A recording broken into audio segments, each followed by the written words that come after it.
เปรียบเสมือนคนขี่หลังม้าเราจะควบคุมมันได้นะสติเปรียบเสมือนคนนั่งหลังม้าสุขทุกข์เปรียบเสมือนม้าเราจะควบคุมมันแต่ทุกวันนี้เรากลายเป็นม้าแล้วเห็นไหมสุขทุกข์กลายเป็นจ็อกกี้อ่ะกลายเป็นคนขี่หลังม้านั่งหลังม้าแล้วก็เป็นทุกข์เนี่ยทุกข์มากขึ้นเพราะเราอยู่ทุกวันเราอยู่ใต้อำนาจของความทุกข์เราอยู่ใต้อำนาจของความสุข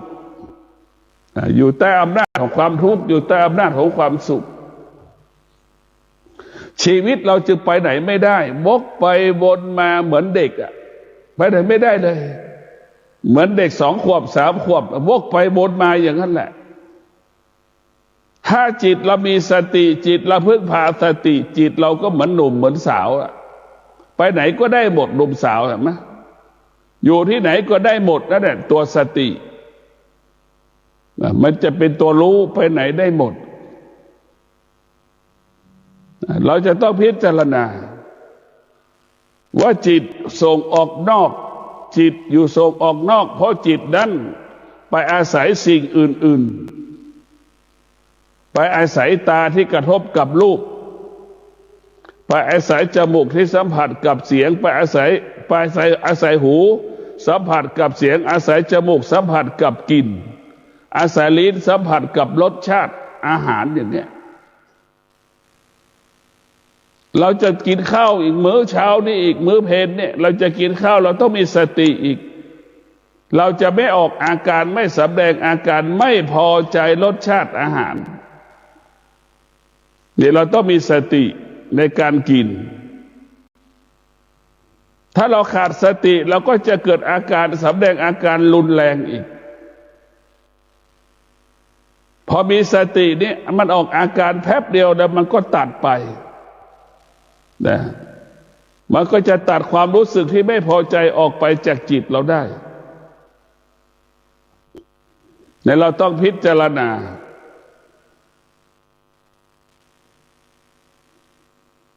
การมีชีวิตอยู่ของชาวโลกทั้งหลายเนี่ยต้องมีสติสตินี่จะทำให้เราอยู่กับปัจจุบันจิตนั้นมันอยู่กับอดีตจิตนั้นมันอยู่กับอนาคตเพราะจิตมันเป็นอาศัยความคิดความคิดเป็นเรื่องของธรรมชาติอยู่ภายใต้การเปลี่ยนแปลงถ้าจิตอาศัยสติจิตพึ่งพาสติจิตเอาสติมาเป็นหลักจิตก็จะอยู่กับปัจจุบันไม่มีอดีตไม่มีอนาคตตัดอดีตตัดอนาคตอยู่กับปัจจุบันส่วนจิตไปอาศัยความคิดนะจิตจะมีแต่เรื่องอดีตจิตจะมีแต่เรื่องอนาคตพวกเราทั้งหลายไม่สามารถแก้ปัญหาที่มันเกิดขึ้นปัจจุบันนี้ได้เพราะคนจำนวนมากก็เป็นอย่างนี้มันไปอยู่กับอดีตไปอยู่กับอนาคตและปัจจุบันนี้จึงไม่มีกำลังที่จะแก้ปัญหาหรือไม่มีกำลังที่จะพัฒนามันจึงออกจากความทุกข์ไม่ได้เพราะเราไปอยู่กับอดีตอยู่กับอนาคตมันมีแต่คำว่าเสียใจมันมีแต่คำว่าไม่มีกำลังใจมีแต่คำว่าทุกข์ใจเพราะเราอยู่กับอดีตกับอนาคตในอนาคตเนี่ยจะเปิดเทอมอย่างเงี้ย17-18 มิถุนายน18 พฤษภาเราจะเปิดเทอมใช่ไหมเราไม่มีสตางค์ไปเสียค่าเทอมให้กับลูกอีกเป็นทุกข์อีกลูกจบม.6 ไม่มีสตางค์ไปเสียค่าเทอมให้กับลูกอีกเป็นทุกข์อีกเห็นไหมเป็นเรื่องอดีตทั้งสิ้นจะเปิดเทอมก็เป็นเรื่องอนาคตปิดเทอมมาแล้วลูกจบม.6 จะไม่ได้ใช้ค่าเทอมให้กับโรงเรียนอย่างนี้มันก็เป็นทุกข์อีกเห็นไหมแล้วมันจะแก้ปัญหาอะไรที่มันเกิดขึ้นปัจจุบันได้มันแก้ไม่ได้มันจะพัฒนาอะไรที่ปัจจุบันมันก็พัฒนาไม่ได้ถึงทำได้มันก็ไม่ยั่งยืนถึงทำได้มันไม่ยั่งยืนจนถึงที่สุดมันก็จะลำบากแต่พวกเราต้องมีสติเมื่อเรามีสติอยู่กับ จิตอยู่กับสติเนี่ยมันจะอยู่กับปัจจุบันมันจะมีกำลังมันสติมันจะอยู่กับปัจจุบันมันจะมีกำลังมากเหมือนแม่ค้าหาบของเล่ขายเห็นไหมแม่ค้าหาบของเล่ขายแล้วมันทุกข์ขนาดไหนล่ะรู้ได้เหมือนพี่น้องอีสานหาบของขายอ่ะมันทุกข์ขนาดไหนล่ะแต่เวลาทุกข์เลยถูกความของก็หนักหาบของเล่เดินวันหนึ่งไม่รู้กี่สิบกิโลนึกดูดิแล้วมันหนักขนาดไหนล่ะเพราะฉะนั้นพวกเราทั้งหลายเราต้องอยู่กับปัจจุบันไม่ให้จิตออกนอกกายไม่ให้จิตอยู่กับสิ่งอื่นๆเมื่อเรามีสติอยู่กับกายมีสติอยู่กับกายมีสติอยู่กับกายเมื่อเราไม่มีสติอยู่กับกายเช่นเราออกจากสมาธิเราก็รู้เราจะลืมตาเราก็รู้อย่างนี้หูได้ยินเสียงเราก็รู้เนี่ยรู้ได้สติเท้าขวาจะย่างก็รู้เท้าซ้ายจะย่างก็รู้ในพวกเราทั้งหลายเราจะนั่งเราก็รู้ก้นเราถูกพื้นที่นั่งเราก็รู้เราจะรู้ในอริยบททั้งสี่จะนั่งจะนอนจะเดินจะกินเรารู้แล้วก็รู้อย่างละเอียดอย่างอริยบทย่อยอีกจะนั่งจะนอนจะเดินก้นจะถูกโต๊ะเก้าอี้เราก็รู้เหมือนเราเอามือจับช้อนเราก็รู้เราจะเอามือไปตักแกงตักอาหารเราก็รู้เราจะเอาข้าวใส่ปากเราก็รู้ขณะที่เราเคี้ยวข้าวเราก็รู้นี่แหละคือการรู้สึกตัวนี่แหละให้สติอยู่กับตัวให้สติอยู่กับกายให้สติอยู่ในกายให้จิตเราอยู่ในกายไม่ใช่สติให้จิตอยู่ในกายให้จิตอยู่กับกายให้จิตอยู่อาศัยสติเนี่ยจิตเราจะเป็นอย่างนี้แหละพวกเราทั้งหลายเนี่ยเราอาหารที่เราตักเข้าใส่ปากเราก็เคี้ยวแบบมีสติเรียกว่ากินด้วยสตินอนด้วยสติตื่นด้วยสติทำงานด้วยสติเลิกงานด้วยสติกลับบ้านด้วยสติปลอดภัยปลอดภัยเจริญรุ่งเรืองงอกงามเราจะเห็นว่าเพราะเรามีสติเนี่ยมันจะปลอดภัยมั่นคงยั่งยืนงอกงามมันไม่มีภาระไม่มีปัญหาใดๆให้เราต้องแก้ไขอีกมันก็ไม่ต้องพัฒนาอะไรอีกเพราะเราไม่มีสติมาอยู่กับปัจจุบันปัญหาก็ไม่เกิดแล้วไม่ต้องไปแก้ไขปัญหาไม่ต้องคิดจะพัฒนาอะไรเพราะมันปกติของมันเนี่ยพวกเราทั้งหลายจะต้องพิจารณาอยากเห็นจิตไหมล่ะเราอยากเห็นจิตก็เหมือนกระต่ายนั่นแหละมันหลงนะจิตมันเหมือนกระต่ายเราอยากเห็นสติไม่เหมือนเต่ามาระหว่างเต่ากับกระต่ายนั้นมันแตกต่างกันอย่างไรจิตมันก็หลงเหมือนคนหลงตัวเองนั่นแหละคนที่ขาดสติก็จะหลงนะเต่ามันมีสติมันจะรู้จักตัวเองไอ้กระต่ายนะมันขาดสติมันไม่รู้จักตนเองมันหลงตนเองกระต่ายมันหลงยังไงว่าขามันยาวกระโดดได้ไกลกว่าเต่านี่แหละคือมันหลงเต่านะมันมีสติมันไม่ได้หลงตัวเองเต่ามันรู้จักตนเองมันไม่รู้จักตนเองเต่านั้นก็อดทนเต่าก็มีวิริยะภาคเพียรเต่านั้นมีสัจจะเราจะเห็นว่าเต่านั้นมีสติมีสัจจะมีความอดทนมีวิริยะภาคเพียร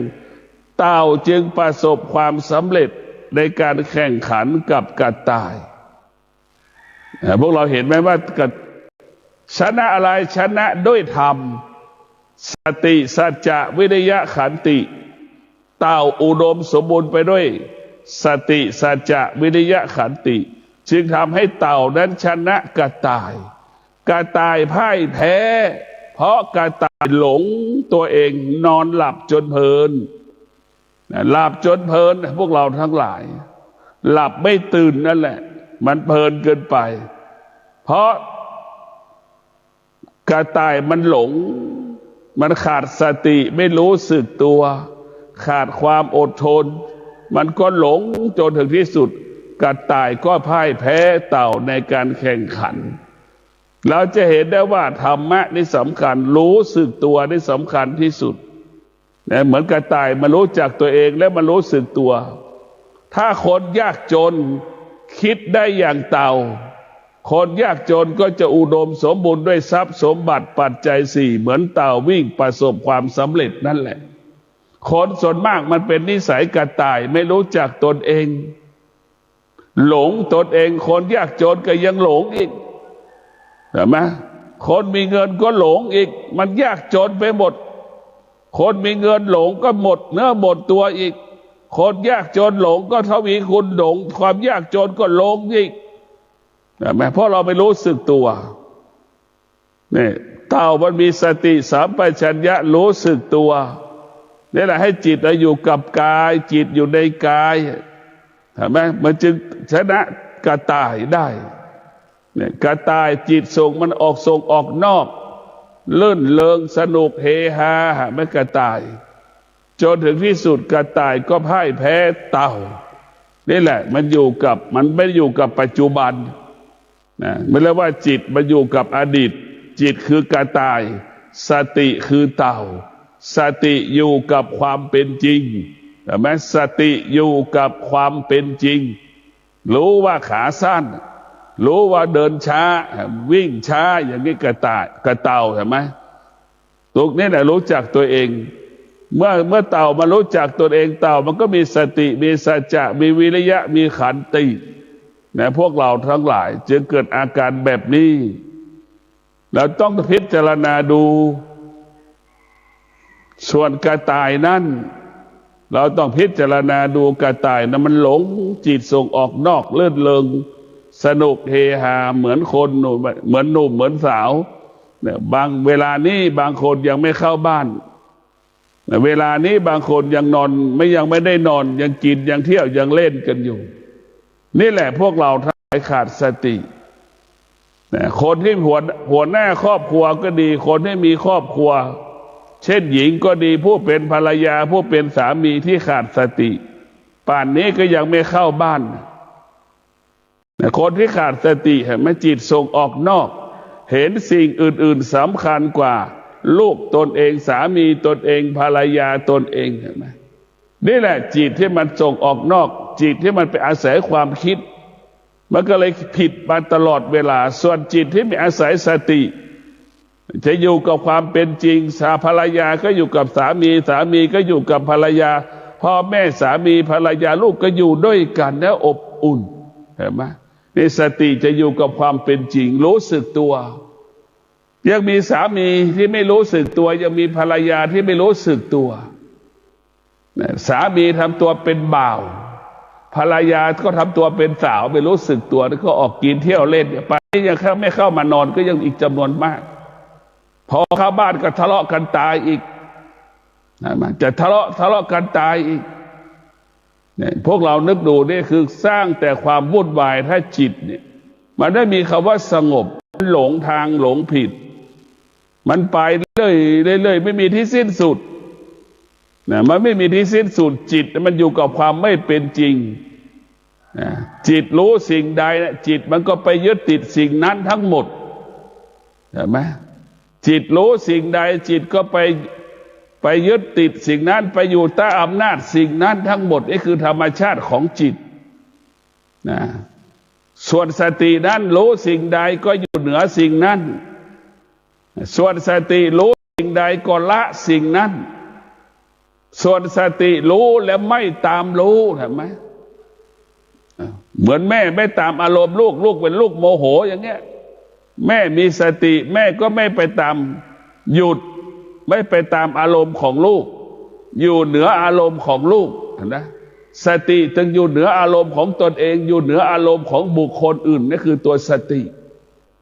ส่วนจิตนั้นอยู่ใต้อารมณ์ของตนเองไม่พอก็แสดงอาการออกกับอีกคนหนึ่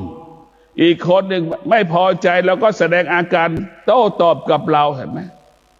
นี่แหละจิตของเรานั้นมันเรียกว่าไม่เท่าทันการเปลี่ยนแปลงไปตอบสนองการเปลี่ยนแปลงอยู่ใต้อารมณ์ของตนเองอยู่ใต้อารมณ์ของบุคคลอื่นนี่แหละจิตมันอยู่ใต้ความคิดของตนเองอยู่ใต้ความคิดของบุคคลอื่นๆแต่พวกเราต้องพิจารณาว่าจิตมันเป็นสภาพนั้นเราจะต้องพิจารณาตลอดเวลาสภาพจิตของเราได้เป็นสิ่งที่น่ากลัวที่สุดนะมันเหมือนยุงนะมันเกเรไหมยุงนะตัวเล็กนิดเดียวเห็นไหมมันร้องไปใส่หัวเรานะกวนใจเราไหมโมโหงุดหงิดไหมไม่มีใครไม่งุดหงิดให้ยุงไม่มีเลยนั่นแหละพวกเราทั้งหลายจิตมันจะวุ่นวายแบบนั้นแหละเราจะเห็นว่าลักษณะของจิตลักษณะของสติมันจะต่างกันนะสติเปรียบเสมือนเด็กจิตเปรียบเสมือนเด็กสติเปรียบเสมือนผู้ใหญ่นะสติเปรียบเสมือนผู้ใหญ่จิตเปรียบเสมือนเด็กเด็กกับผู้ใหญ่มันต่างกันยังไงล่ะเราเห็นได้ว่ามันแตกต่างกันมันไม่แข็งแรงมันไม่อดทนพฤติกรรมของเด็กกับพฤติกรรมของผู้ใหญ่มันต่างกันผู้ใหญ่เป็นผู้รับผิดชอบเด็กเป็นผู้ไม่รับผิดชอบเนี่ยมันจะเป็นลักษณะที่แตกต่างกันเราต้องมีสติพิจารณาแต่ถ้าเรามีสติเราจะอยู่กับปัจจุบันเราจะไม่อยู่ใต้อารมณ์ของตนเองเราจะไม่อยู่ใต้อารมณ์ของบุคคลอื่นๆเรียกว่าสิ่งอื่นๆไม่มีค่าสำหรับผู้ที่มีสติสติจะคือหมายว่าสิ่งอื่นๆไม่มีค่าสำหรับสติก็จะไม่ให้ค่าสิ่งอื่นๆเมื่อจิตเมื่อมีสติเช่นตาเห็นรูปจะไม่มีค่าหูได้ยินเสียงก็ไม่มีค่าจมูกสัมผัสกับกลิ่นก็ไม่มีค่าลิ้นสัมผัสกับรสชาติอาหารก็ไม่มีค่ากายและสัมผัสความเย็นความร้อนเราก็ไม่ให้ค่ามันเราจะไม่ให้ค่าสิ่งที่เรารู้เพราะเรารู้ว่าสิ่งที่เรารู้มันไม่เที่ยงเพราะเรารู้สิ่งที่เรารู้เป็นสิ่งที่ไม่ทนเพราะเรารู้สิ่งที่เรารู้มันแปรสภาพตลอดเวลาเนี่ยมันมีอะไรบ้างมันอยู่กับพี่มันไม่มีเลยนึกดูสิ่งที่เรารู้มันแปรสภาพตลอดเราจะเห็นได้ว่าจิตของเราเนี่ยมันต้องอาศัยสิ่งแวดล้อมก็เหมือนกันนะจิตต้องอาศัยสิ่งแวดล้อมเนี่ยเหมือนพระบวชใหม่เนี่ยเกิดมาทั้งชีวิตไม่เคยอดข้าวอย่างเงี้ยพอมาบวชแล้วกินข้าว1 มื้อกินข้าว1 มื้อยังไม่พอฉันข้าวในบาตรอีกเนี่ยมันนึกดูกันแล้วกันมันเกิดอาการสำแดงอาการมากนะขำได้มันจะขำชีวิตตัวเองไหมเนี่ยมันจะหัวเราะอยู่ในใจขำอยู่ในใจนะอันนี้แหละถ้าเราคิดได้อย่างนี้เนี่ยการฉันข้าวในบาตรเนี่ยมันก็ตัดรูปรสกลิ่นเสียงออกไปจากกายเราไปจากจิตเราไม่ให้เราไปยึดติดในรูปรสกลิ่นเสียงทุกวันนี้รูปรสกลิ่นเสียงเนี่ยมันบ่อนทำลายคุณภาพชีวิตของเราอ่ะเนี่ยเราพอฉันข้าวในบาตรเนี่ยนึกดูได้แกงอะไรก็ลงในบาตรหมดอ่ะหน้าที่ในบาตรก็เปรียบเสมือนลำไส้ของเรานั่นแหละเวลาเรากินได้ลงลำไส้หมดอาหารทุกชนิดลำไส้มันจะไปแยกของมันเองอันไหนจะไปเลี้ยงเลือดอันไหนจะไปเลี้ยงส่วนต่างๆตับไตไส้พุงมันก็จะมีหน้าที่ของมันมันมีหน้าที่ของมันจะไปจัดกระบวนการของมันลำไส้พออาหารเราไปกินมาแล้วอันไหนจะไปเป็นเลือดอันไหนจะไปบำรุงตับไปบำรุงไตมันจะไปส่วนต่างๆของสมองมันจะไปหมดมันจะจัดระบบของมันเองพวกเราทั้งหลายต้องพิจารณาเรานึกดูดิเรากินไม่ถูกจมูกแล้วจะไม่กินเห็นไหม ลิ้นไม่ถูกรสชาติเราก็ไม่กินอาหารเนี่ย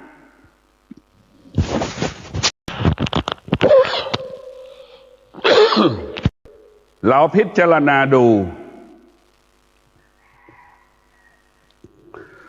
ว่าอาหารไม่ถูกลิ้นอาหารไม่ถูกจมูกกินมันเนี่ยรสชาติมันเนี่ยเราก็จะเกิดอาการล่ะนี่แหละพุทธเจ้าจึงให้เราฉันข้าวในบาตรพิจารณา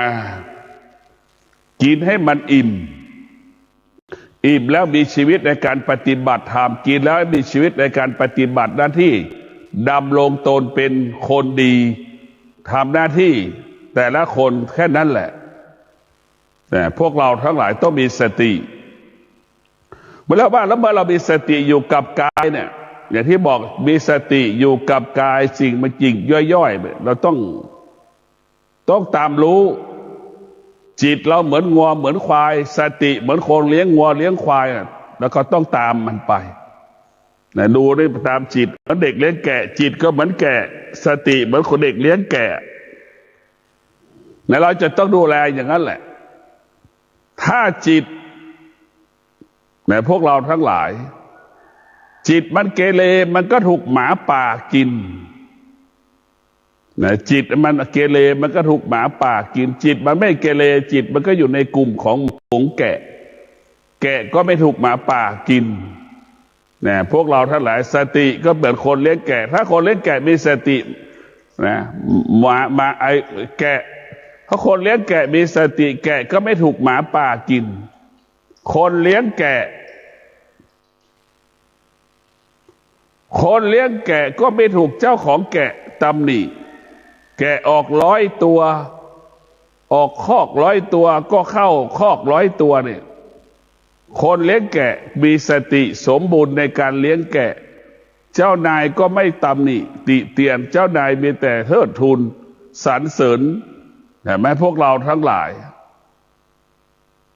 สติจะทำให้เขาว่าบริบูรณ์สมบูรณ์แกะออก100ออกจากคอก100ข้ามมาก็ออกเข้าคอกอีก100 ตัวอย่างนี้นี่แหละพวกเราทั้งหลายสติมันจะเรียกว่าควบคุมจิตเราเหมือนแกะน่ะมันจะควบคุมอย่างนั้นแหละสติควบคุมจิตคือแกะนะเราจะต้องพิจารณาแบบนี้อย่างนี้ถ้าเราไม่พิจารณาเราก็จะไม่เห็นความจริงว่าสติกับจิตมันต่างกันแต่สติกับจิตต้องอาศัยกันนะต้องอาศัยกันเหมือนแม่อาศัยลูกเหมือนลูกอาศัยแม่นั่นแหละมันต้องอาศัยซึ่งกันและกันมันจะแยกจากกันก็ไม่ได้ถึงแยกได้ก็แค่บางเวลาแต่เราจะเห็นว่าสติกับจิตต้องพึ่งพากันอาศัยกันเหมือนแม่อาศัยลูกมาเหมือนสามีภรรยาอาศัยกันเวลาแก่เฒ่าชรานะสามีผู้เป็นภรรยาก็ดูแลผู้เป็นสามีผู้เป็นสามีเป็นผู้ดูแลภรรยานะจิตกับสติก็จะเป็นเช่นนั้นอาศัยกันอยู่นะว่าอาศัยกันนะเป็นที่อาศัยกันอยู่เมื่ออาศัยกันแบบนี้แหละมันจะสติอาศัยจิตอาศัยสติมันก็เกิดคำว่าสมดุลสมบูรณ์ถ้าจิตมาอาศัยความคิดมันไม่มีคำว่าสมบูรณ์สมดุลมันมีคำว่าส่วนเกินขาดนั่นแหละนะจิตกับความคิดเนี่ยมันเกินขาดไม่เป็นที่ยอมรับไม่เป็นที่ไว้ใจแต่ถ้าจิตไปอาศัยความคิดเป็นคนไม่มีใครยอมรับเนี่ยพวกเราทั้งหลายไม่มีใครยอมรับจึงฝากให้เราได้พิจารณาว่าชีวิตของเรานั้นมันต้องพึ่งพาธรรมะนะ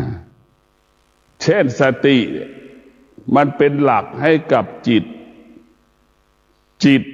ก็ต้องอาศัยสตินี่แหละจะบอกว่าสติเป็นบ้านของจิตความสงบเป็นอาหารของจิตแต่พวกเราทั้งหลายความสงบเป็นอาภรณ์ของจิตความสงบ เป็นเครื่องประดับของจิตความสงบเป็นอาหารชั้นเลิศของจิตนะเราจะเห็นได้ว่าความสงบนี่มันเป็นสิ่งที่มีค่ามากนะพวกเราต้องมีสติในการดำเนินชีวิตแต่ละวันเนี่ยเราต้องใช้สติเนี่ยดังลูกที่มีสติลูกเตรียมตัวมาแล้วตั้ง2 เดือน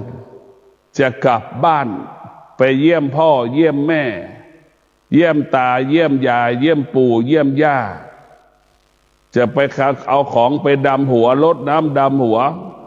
ผู้ใหญ่ได้แก่ปู่ย่าตายายของเราในพวกเราทั้งหลายมันจะเป็นแบบนั้นส่วนลูกที่ขาดสติจะไปกินเที่ยวเล่นต่างจังหวัดกินเที่ยวเล่นต่างจังหวัดลูกที่ขาดสติ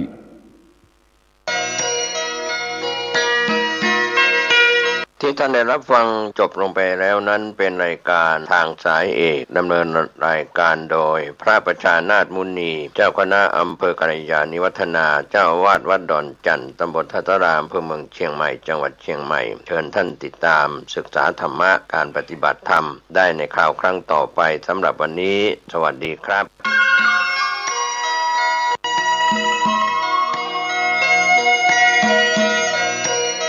สารเพื่อการประชาสัมพันธ์โครงการปรับภูมิทัศน์และพัฒนาปรับพื้นที่รอบอุโบสถวัดป่าแดงมหาวิหารมติคณะกรรมการบริหารวัดป่าแดงมหาวิหารครั้งที่ 4/2567 ได้เห็นชอบและอนุมัติให้ดำเนินโครงการใช้เงินบริจาคและเงินสะสมของวัดเพื่อพัฒนาปรับพื้นที่ของวัดป่าแดงมหาวิหารจึงขอเชิญชวนผู้มีจิตศรัทธาร่วมพัฒนาเพื่อถวายเป็นพระราชกุศลถวายพระเจ้าสามฝั่งแกนและพระเทวีพระเจ้าติโลกราชพระเมืองแก้วและอดีตเจ้าอาวาสวัดป่าแดงมหาวิหารมีพระญาณคัมภีร์พระมหาสวามีโพธินันทะครูบาเจ้าศรีวิชัยพระอธิการอิ่นแก้วอรินทโรครูบาอ่องขอเชิญชวนผู้มีจิตศรัทธามีเจตนาร่วมในคราวครั้งนี้โอนเงินผ่านธนาคารกรุงไทยสาขาสุเทพชื่อบัญชีวัดป่าแดงมหาวิหารเลขที่บัญชี521064750สอบถามรายละเอียดเพื่อร่วมทำบุญได้ที่0818815690ก็เป็นโครงการปรับภูมิทัศน์และพัฒนาปรับพื้นที่รอบอุโบสถวัดป่าแดงมหาวิหารตำบลสุเทพอำเภอเมืองเชียงใหม่จังหวัดเชียงใหม่โครงการนี้เริ่มดำเนินการท่านที่จะร่วมบุญร่วมกุศลร่วมอนุโมทนาได้บุญได้กุศลได้ความดีโดยทั่วหน้ากัน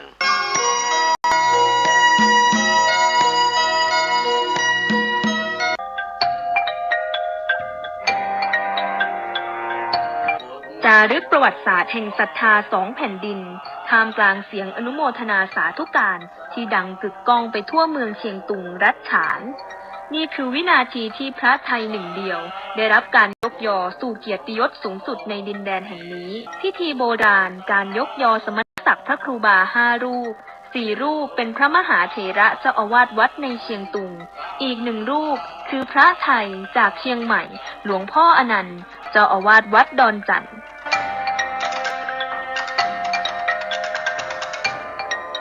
จากวัดจอมใหม่สู่วัดราชฐานหลวงป่าแดงขบวนแห่พระครูบาใหม่เต็มไปด้วยความเข้มขลังตามแบบโบราณราชประเพณีมีชาวไทยใหญ่ชาวเชียงตุงและชาวไทยรวมขบวนประกาศศรัทธายาวเหยียดและที่น่าปลาบปลื้มที่สุดคือหลวงพ่ออนันต์พระประชานาถมุนีเจ้าอาวาสวัดดอนจันทร์พระไทยเพียงรูปเดียวที่ได้รับเกียรติในครั้งนี้กว่า40 ปีที่ท่านเมตตาเป็นพ่อพระของเด็กกำพร้ายากไร้นับพันชีวิตวันนี้ความดีนั้นผลิบานท่านได้รับนามใหม่ว่าพระครูบาประชานาถมุนีผู้เป็นที่พึ่งของปวงชนในขั้นอัครฐานันดรคือตำแหน่งชั้นสูงสุดของคณะสงฆ์รัฐฉานนาทีศักดิ์สิทธิ์บนหอดาวการทรงน้ำพุทธาวิเศษคือการชำระบารมีและประกาศความเป็นมหาเถระผู้ทรงศีลท่ามกลางการพิจารณาจากคณะสงฆ์อย่างเข้มงวดจนได้เป็นพระครูบาที่คนทั้งเมืองยอมรับ เสียงอ่านสุวรรณบัตรประกาศแต่งตั้งเป็นพระครูบาอย่างเป็นทางการ น้อมถวายมุทิตาสักการะพระครูบาประชานาถมุนีสาธุสาธุสาธุเจ้าค่ะ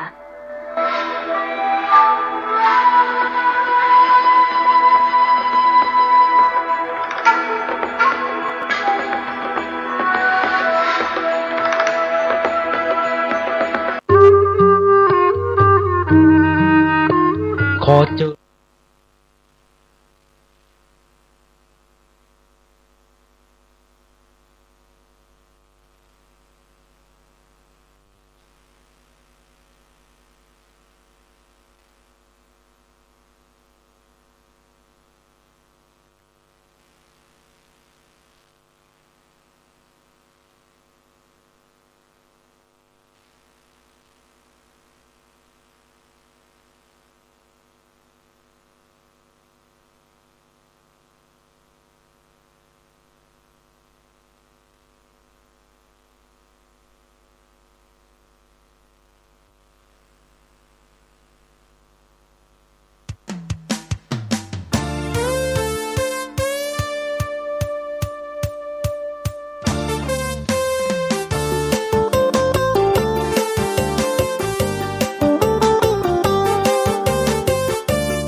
เปิ้นร้อนร้อ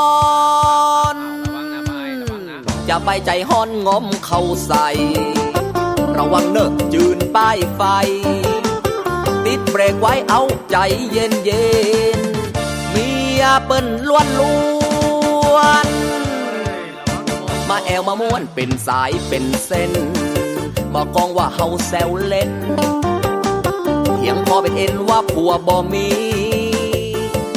ยากแต่ครับโอ้ยแม่เฮือนหนุ่มระวังผัวมาซุ่มพอก่อนฮือดีบิ๊กบ้านจะมี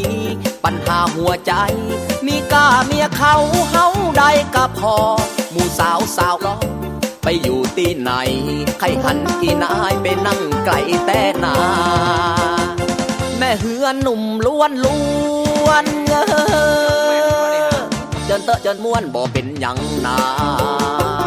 งานวัดงานว่าขึ้นเฮือนใหม่แต่งงานมีดนตรีนักร้องน้องห่างเครื่องแต่งชุดเขียวเหลืองเอาใจแม่บ้านถ้าโสดด้วยยกมือกันจะได้หูตันว่าผัวไผ่มี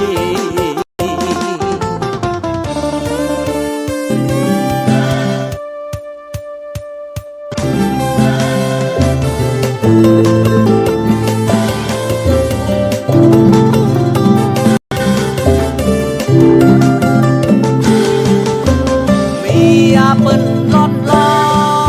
นอย่าไปใจฮอดงอมเข้าใส่ระวังเด้อจืดป้ายไฟเบรกไว้เอาใจเย็นเย็นเมียเปิ้นล้วนล้วนมาแอวมาม้วนเป็นสายเป็นเส้นพอมองว่าเขาแซวเล่นยังพอเป็นเอ็นว่าผัวบ่มีเชื่อยากแต่ครับโอ้ยแม่เฮือนหนุ่มระวังผัวมาซุ่มขอก่อนคือดีบิ๊กบ้านจะมีปัญหาหัวใจมีกาเมียเขาเฮาได้ก็พอสาวสาวล้อไปอยู่ที่ไหน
เหลือเกิ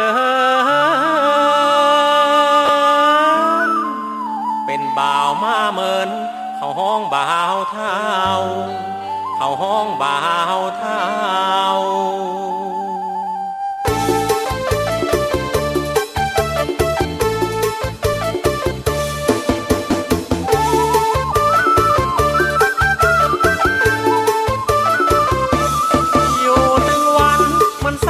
ใจ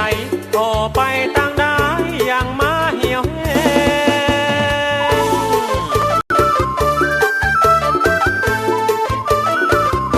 มันคงเป็นกรรมความจนมาแกงผ่านไปหลายแล้งหลายฝนหลายหนา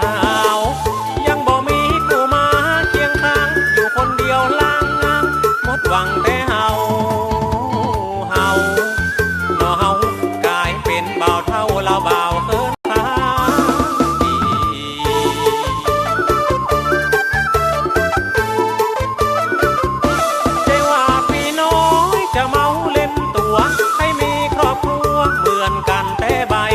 แต่ที่ผ่านมาละหายากลำหายคนจริงใจตึงบ่ค่อยมีแล้วแต้วกูแอวมีนักกูฮักอยู่ไหนกูกินเรียงรายกันมาไอปีหูจักกานาแต่บ่หูจักใจจะยะสันได้กันดีน้อง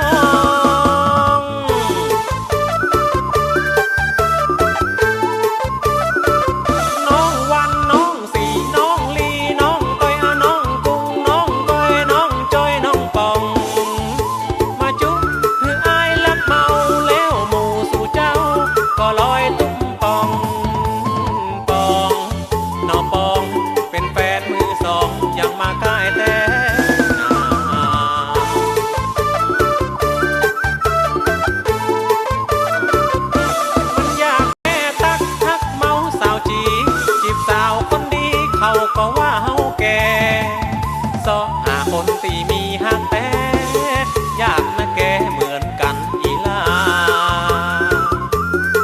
และแถมยังแม่ห้างแม่ไม้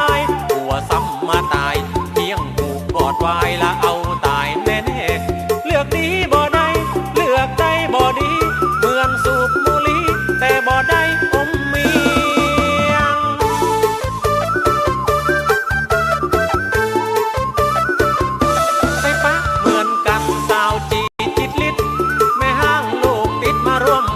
นอนเคียงบ่จุ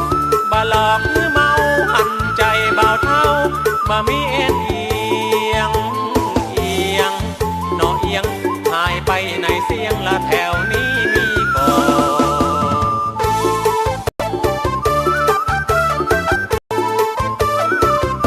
ได้ยินกันแล้วโวยพ้องหนา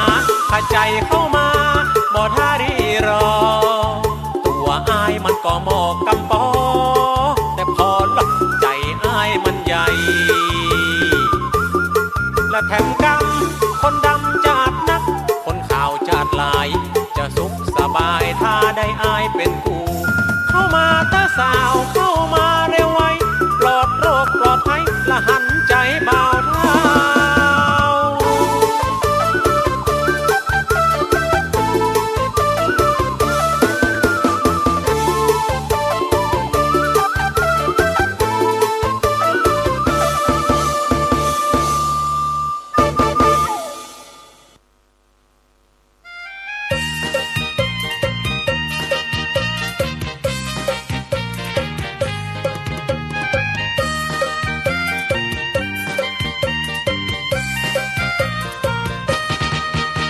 บอกเคยคือจะเปิดเผยว่าปีนกระเทยดงบอกเคยจะนุ่งสะรง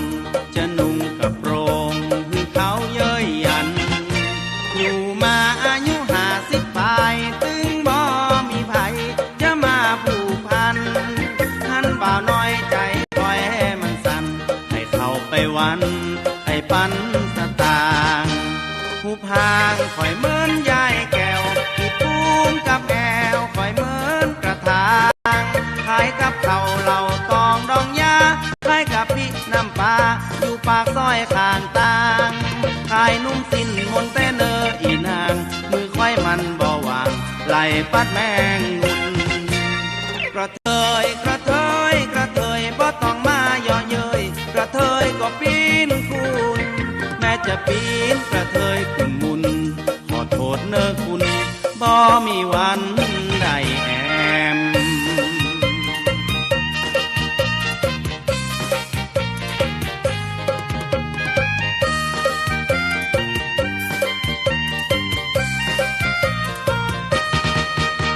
บอกเคยบอกเคยบอกเคยบอกคือจะเปิดเผยว่าปีนกระเทยดง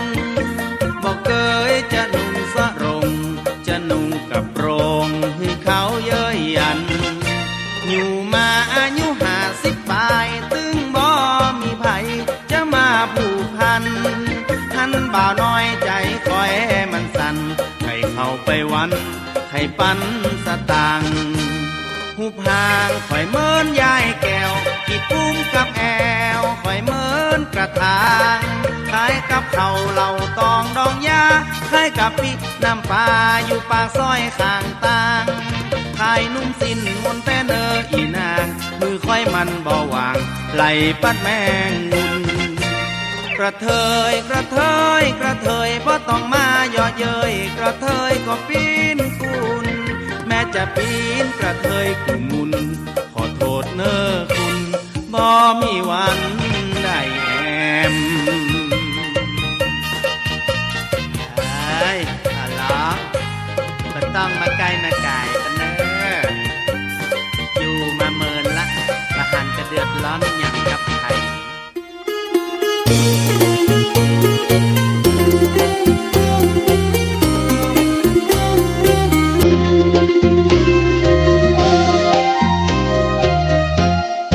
ปีใหม่เมืองเฮาก็มาถึงแล้วน้อดำหัวแม่พ่อป้าลุงอุ้ยเฮาดีกว่าประเพณีบักเก่าของเฮาสืบมา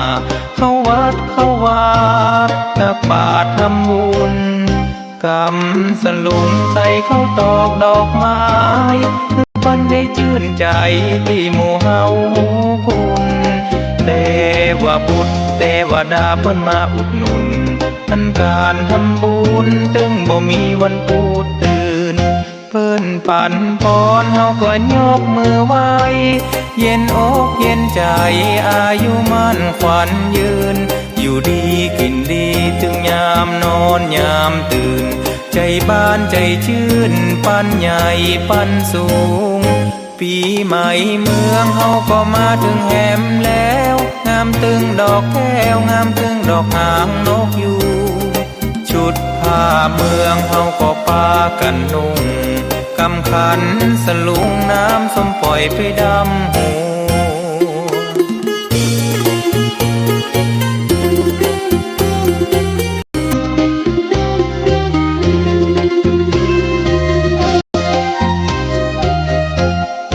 เปิ้นปั่นปอนเฮาก็ยกมือไหว้เย็นอกเย็นใจอายุมั่นขวัญยืนอยู่ดีกินดีถึงยามนอนยามตื่นใจบ้านใจชื่นปันใหญ่ปันสูงปีใหม่เมืองเฮาก็มาถึงแหมแล้วงามตึงดอกแก้วงามตึงดอกหางนกยูงจุดผ้าเมืองเฮาก็ปากันนุ่งกำขันสลุงน้ำส้มปล่อยไปดำหัว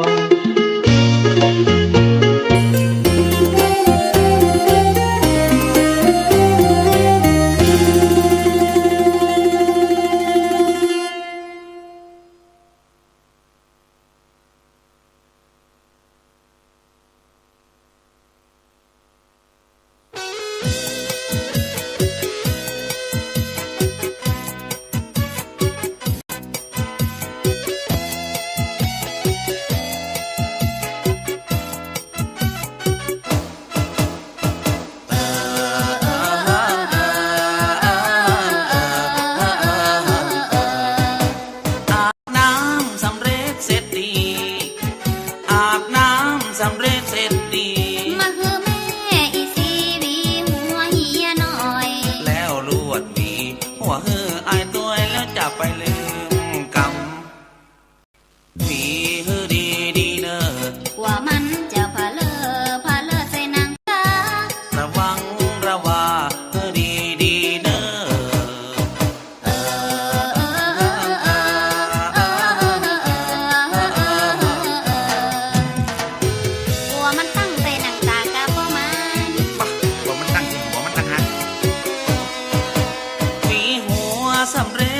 ดีคุยหัวสำเร็จเสร็จดีมาเฮอแม่อีสีตาแป้งเฮียก่อนแม่ละอ่อนจะได้จดได้จำแล้วก็ลวดตาแผ่วหลังอย่าได้ไปว่าตาเฮอดีๆแล้วอาจจะรู้ว่าตาคือนางตัวยเนอ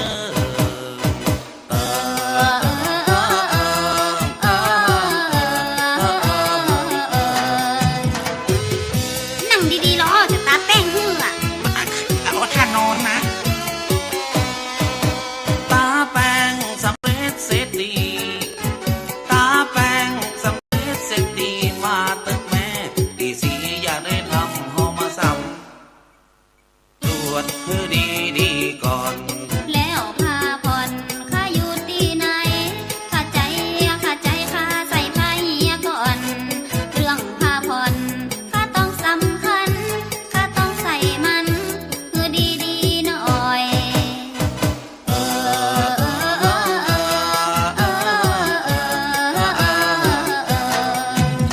สิน้องมีไหนวันนี้น้องจะแต่งตัวงามๆเนอะก็อยู่ข้างในนี่หมอนไอ้นะใส่ผ้าสำเร็จเสร็จดีใส่ผ้าสำเร็จเสร็จดีมาแม่อีสีอย่าได้ทำออดแอดข้ามาขอยุ่งหัวหอมยืนใจถือว่าเมียของอายยังเหมาะเหมือนเก่าถึงแม่เมียเฮามันจะตัวปอกล้อกกันเมื่อเฮาได้คืนแต่งหน้ายังดูดีน้อย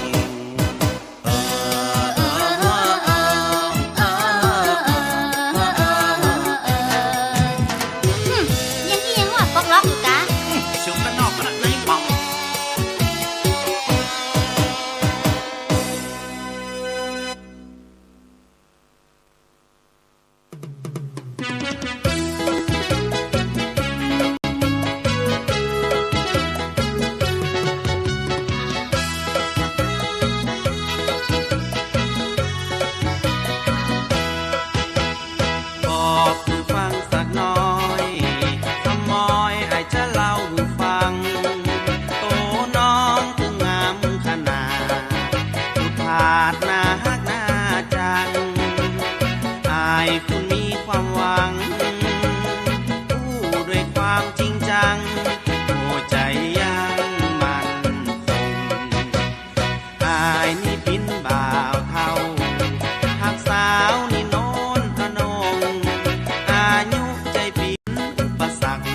จะแข่งลงแดงก็ย้อนน้องละแม่กาเล่าตองละปากแดงแกมากะว่าเลิกงานเมื่อค่ำกำละหลายสาว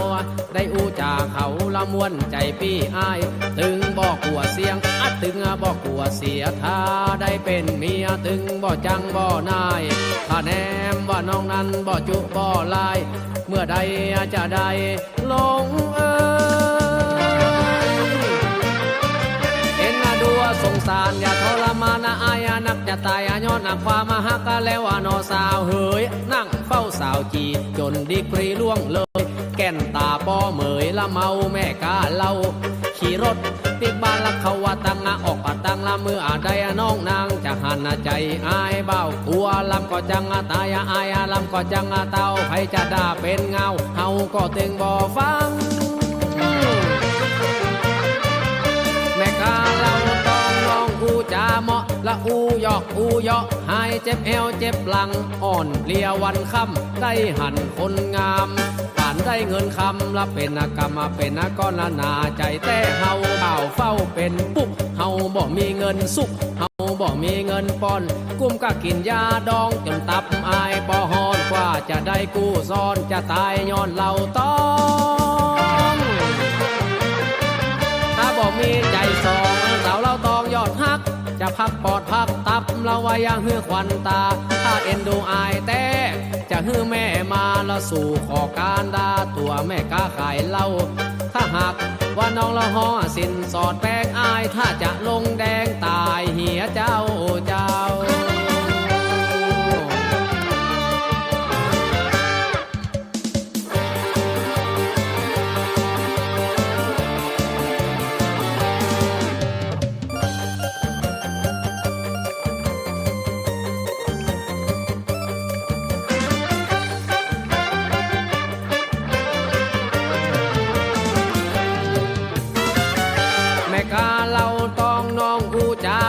ละอูยอกอูยอกหายเจ็บเอวเจ็บหลังอ่อนเลียวันค่ำได้หันคนงามป่านได้เงินคำละเป็นกรรมเป็นก้อนละนาใจแต่เฮาเบ่าเฝ้าเป็นปุ๊บเฮาบ่มีเงินสุกเฮาบ่มีเงินปอนกุ้มก็กินยาดองจนตับอายบ่ฮอนกว่าจะได้กู้ซ้อนจะตายย้อนเราต้อ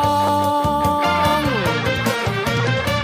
ถ้าบ่มีใจสองสาวเราต้องยอดฮักจะพักปอดพักตับเราไว้ยังหื้อควันตาถ้าเอ็นดูอายแต่จะหื้อแม่มาละสู่ขอการดาตัวแม่กาขายเหล้าถ้าหากว่าน้องละห่อสินสอดแป้งอายถ้าจะลงแดงตายเหียเจ้า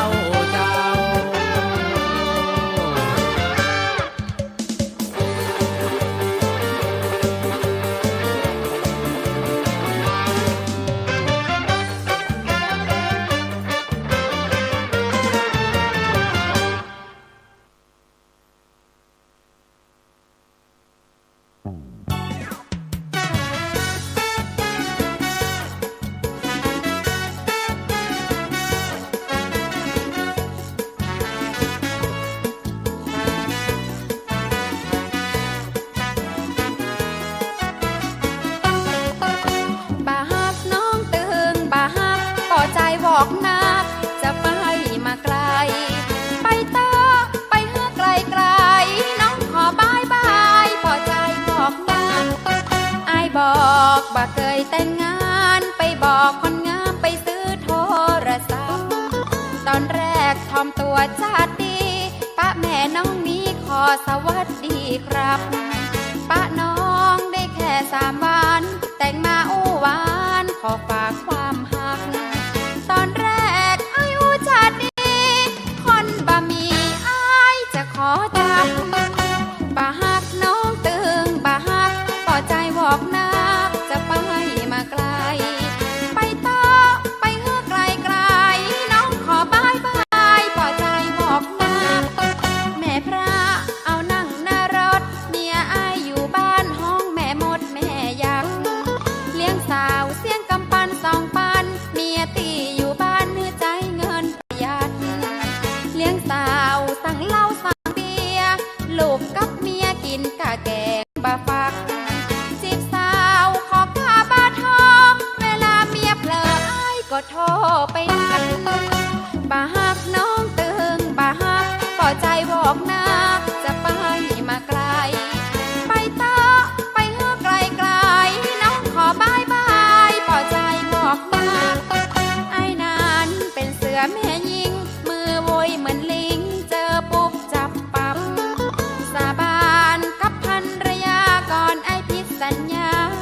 รถจนทับ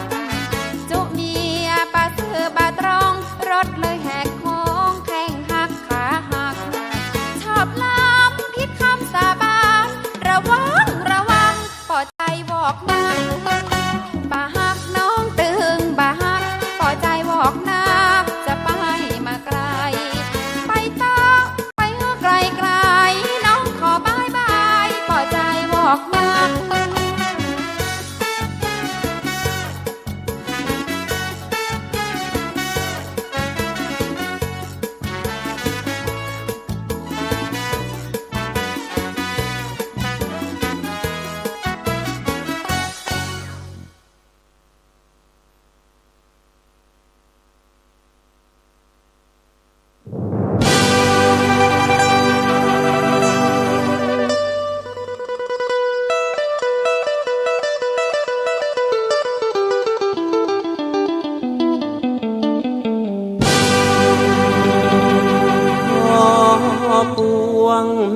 ถวยเทพในเทวาลัยจงปกป้องคุ้มภัยทีมงานยาใจทั้งพองเดินทางทุกเขตขอปวงเทเวศโปรดช่วยคุ้มครองแม่พระธรณีโอบอ้อมให้ลูกปลอดภัย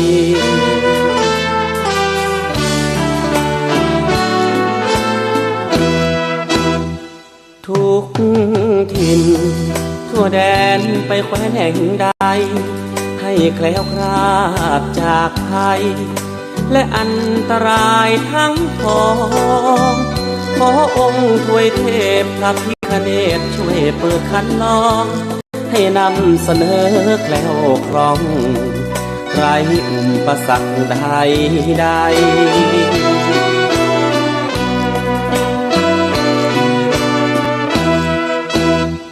ขอเจ้าที่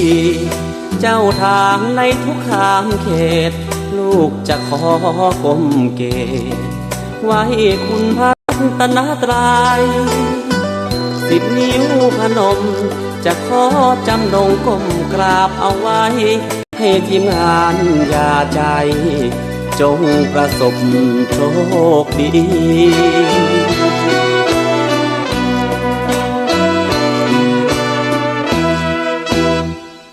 10 นิ้วพนมก้มกราบแม่ธรณีกราบลง3 ทีอย่ามีภัยร้ายใดๆขอจงเมตตารักษาชื่อเสียงต่อไปตั้งจิตอธิษฐานเอาไว้ทีมงานยาใจ2002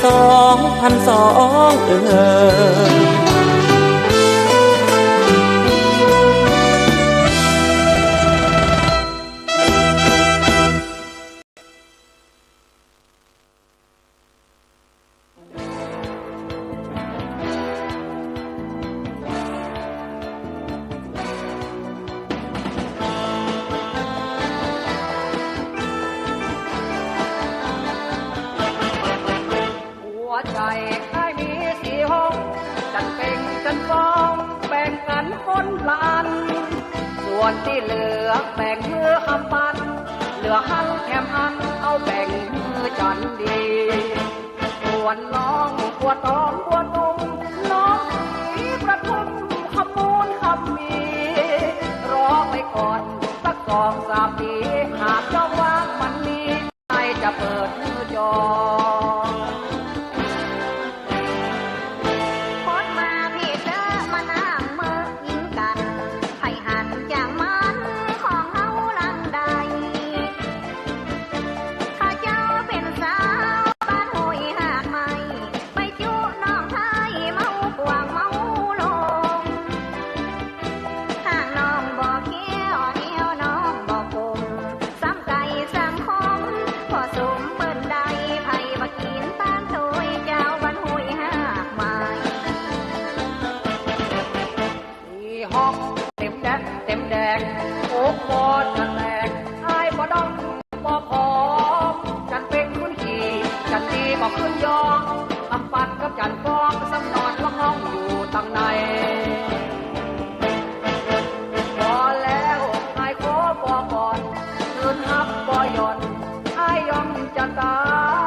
เปิดจอ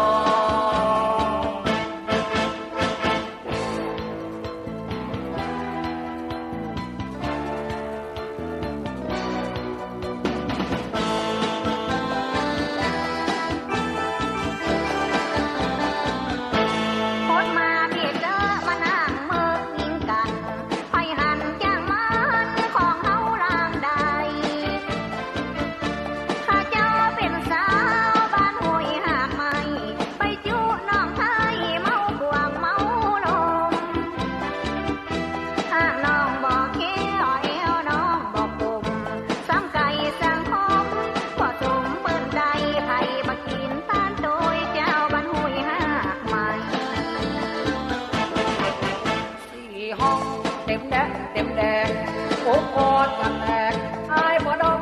บ่พอมจันเป็นคนขี่จันทีก็ขึ้นยองทำปันกับจันฟองซ้ำนอนลงห้องอยู่ทางใน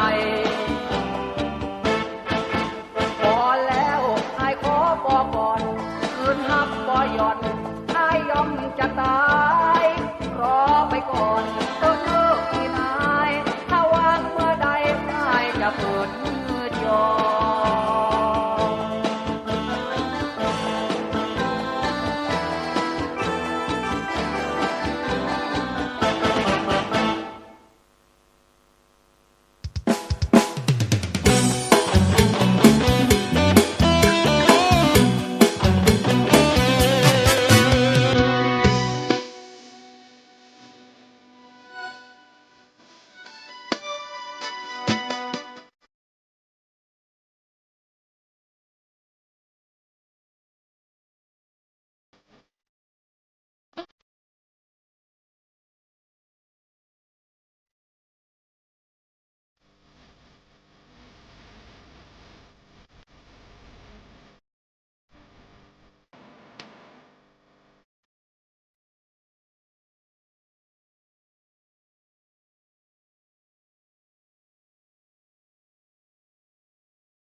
คนเท่าเปิ้นเล่าเปิ้นลือคนเท่าเปิ้นเล่าเปิ้นลือที่ดังขึ้นชื่อตอนเป็นละอ่อนเมื่อคืนมาลักมานอนระวังเด้อละอ่อนละพี่จะมากินไส้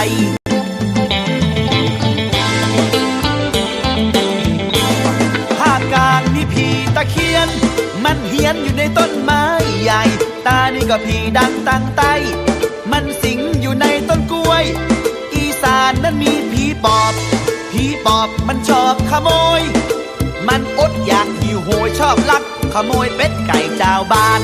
ผีกะผีโพงผีปกก็ลงละแมวพงผีสือผีกะผีโพงผีปกก็ลงละแมวพงผีสือคนเท่าเปิ้นเล่าเปิ้นลือคนเท่าเปิ้นเล่าเปิ้นลือที่ดังขึ้นชื่อตอนเป็นละอ่อนเมื่อคืนมาลักมานอนระวังเด้อละอ่อนละพี่จะมากินไส้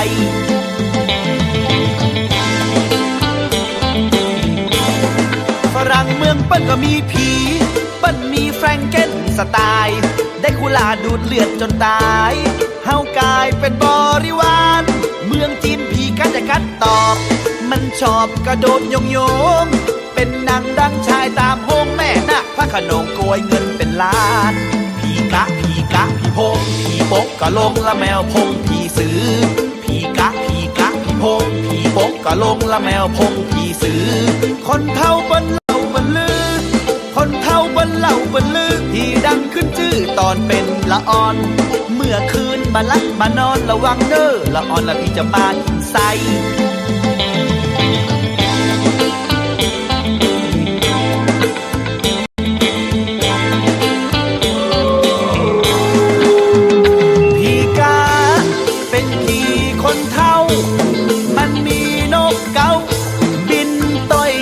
ต่างชอบกินของเสียตามปืนกันล่างพี่ซื้อเนิ่นนางลิ้นมันเต่าใบตองกินกบกินเขียดตามต้งตามน้องหูดังไฟมองเปิ้นก็ห้องพี่โพงพี่ปากะโลกใส่โยงพี่ปกกะลงอยู่ในห้วยในดอยปกกะลงสองนางเฮยปกกะลงสองนางเฮยผีกะผีโพงผีปกกะลงละแมวพงผีสือผีกะผีโพงผีปกกะลงละแมวพงผีสือคนเท่าเปิ้นเล่าเปิ้นลือคนเท่าเปิ้นเล่าเปิ้นลือที่ดังขึ้นชื่อตอนเป็นละอ่อนเมื่อคืนมาลักมานอนระวังเด้อละอ่อนละพี่จะมากินไส้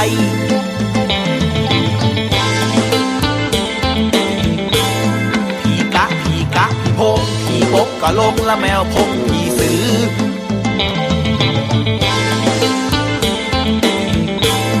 ผีกะพงผีปกก็ลงละแมวพงผีสือ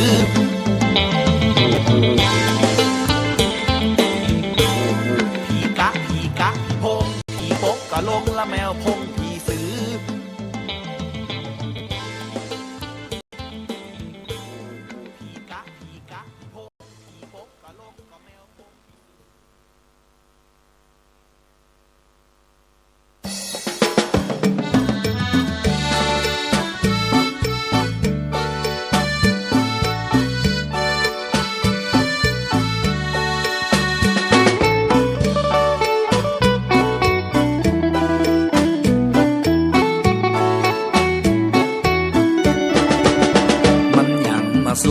สวยใจก็บ่หูสาวชวนผมไปขุดปูหาว่าเป็นจูไปเต๊กเน็กคมความจริงมันยอมเปิดเสื้อความมือผมดูบชมเคผมซื้อผมงมจุกดมตีแจงคันนามันจาดบ่ดีมันเคผมคุยผมฟันบอกมันแล้วหัวเปิ้นหันจังไปอย่างฟังมันว่าก็ไผที่ไหนจะอดใจได้คนบ่ใจมายั่วเฮียแต่เฮียว่าสวามไปสวามมาผมเลยลืมคิงตกแลนก็ปิกบ้านไผ่บ้านมันตัวบอกกำนันบอกคือผมนั้นมานี่ก่อนคิงมันเรื่องอะยังผมนี้ยังบอกหูความจริงเปิ้นบอกเรื่องเม็ดแม่ยิงพอมาหูคิงเป็นลมเป็นไข้เดี๋ยว พออีนายทำเป็นสะอึกสะอื้นถ้าว่าผมเต๊กคมคืนแทบล้มทั้งยืนโทคดีใหญ่แถมปอกำนันบอกรับ5,000จ่ายเงินเปิ่นไปเป็นแบบนี้ไปได้อย่าบอกกลลายจูอายเสียตังแขนก้นก็ลายจุอายเสียงต่ำ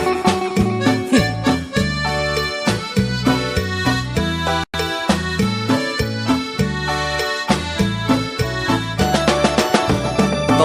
กแลนก็ปิกบ้านไผ่บ้านมันตัวบอกกำนันบอกคือผมนั้นมานี่ก่อนคิงมันเรื่องอะยังผมนี้ยังบอกหูความจริงเปิ้นบอกเรื่องเม็ดแม่ยิงพอมาหูคิงเป็นลมเป็นไข้เดี๋ยวพออีนายทำเป็นสะอึกสะอื้นถ้าว่าผมเต๊กคมคืนแทบล้มทั้งยืนโทคดีใหญ่แถมปอกำนันบอกรับ5,000จ่ายเงินเปิ่นไปเป็นแบบนี้ไปได้อย่าบอกกลลายจูอายเสียตังจะไปหุบปะเนื้อเนี่ยก้นลายจะเอายาฮีรูดอยตาก้นสักคำหรอก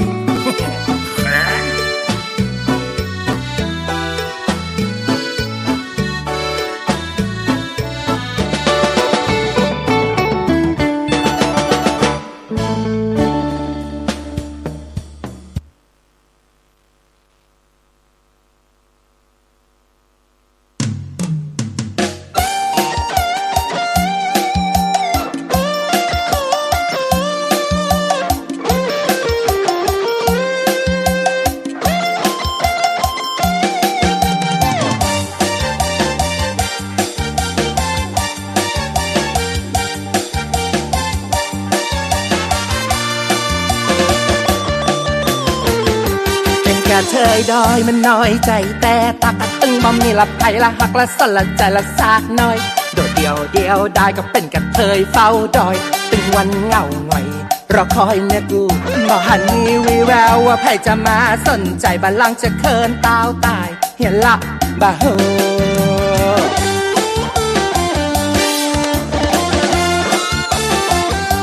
ย้อนเป็นกาเทยละมันก็เลยง่อยเหงาละเบาจีละเบาเท่าละตึงบ่แลบ่ดูกับโอ้กับใจละไก่ก็เก่าเงาลูง่อมเหงาเสียงตีก็ตึงบ่มีกูอูเปล่าไปสอกูเป็นไงนายเวียง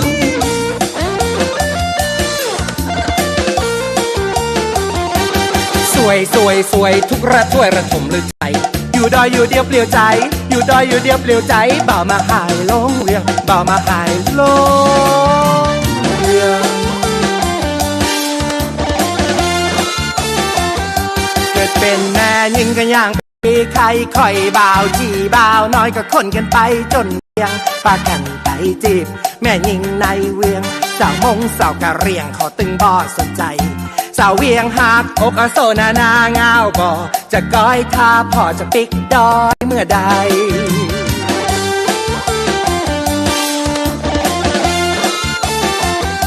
ปิกมาเหี่ยเตอละบัดต้องไปละสนเขาบนดอยบ้านเฮายังมีคนเข้าใจเป็นแฟนกับเทยบัดเจเรื่องน่าอายสองเฮาควรควายจุยฮิจุยการละปูพาละปูมาละคนละไปส่งกัน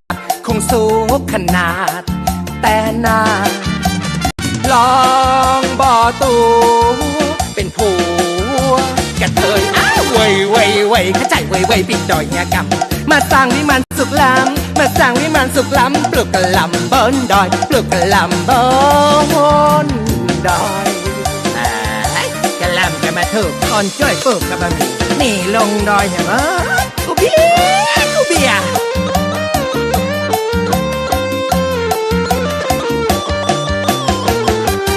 กะเทยดอยมันน้อยใจแต่ตากะตึงบ่มีละไผละหักละสนละใจละซากน้อยโดดเดียวได้ก็เป็นกะเทยเฝ้าดอยตึงวันเหงาหงอยรอคอยเมียกูบ่หันมีวีแววว่าไผจะมาสนใจบัลลังก์จะเคินตาวตายเห็นละบ่เฮอ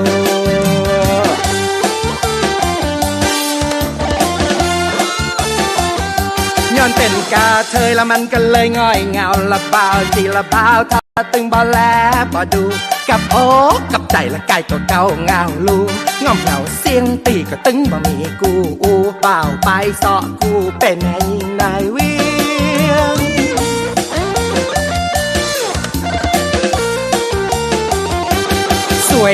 สวยทุกระถ้วยระถมหรือไทยอยู่ดอยอยู่เดียวเปลี่ยวใจอยู่ดอยอยู่เดียวเปลี่ยวใจบ่าวมาหายลงเวียงบ่าวมาหายลงเวียงเกิดเป็นแม่ยิงก็ย่างเป็นดีใครคอยบ่าวจีบ่าวน้อยก็คนกันไปจนเสียงปากันไปจีบแม่ยิงในเวียงสาวมงสาวกะเรียงขอตึงบ่สนใจสาวเวียงหักอกอโซนานาเงาบ่จะก้อยท่าพอจะปิกดอยเมื่อใด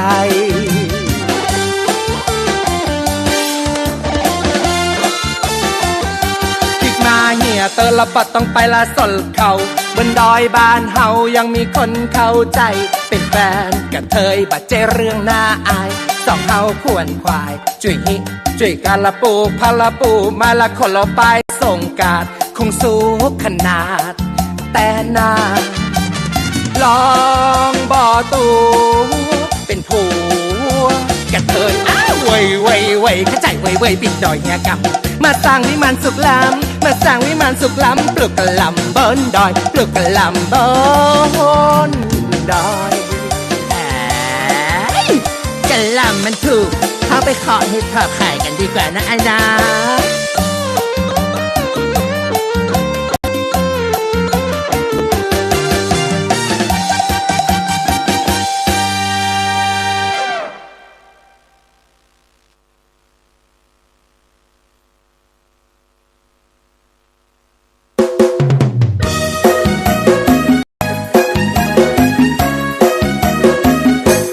ว่าฮือปั้นบ่สว่างม่อนตัวคือทิศที่มีผัวบ่รอเล้า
แต่มาวันนี้เจ้าเป็นเทพีกระทงพระตัวเจ้างามไผหันก็ลงนั่งอยู่ในกระทงส่งหอยยิ้มน้อยน้อย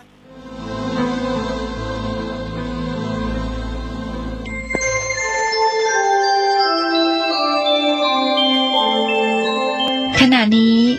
ท่านกำลังฟังสถานีวิทยุกระจายเสียง FM 104.5 เมกะเฮิรตซ์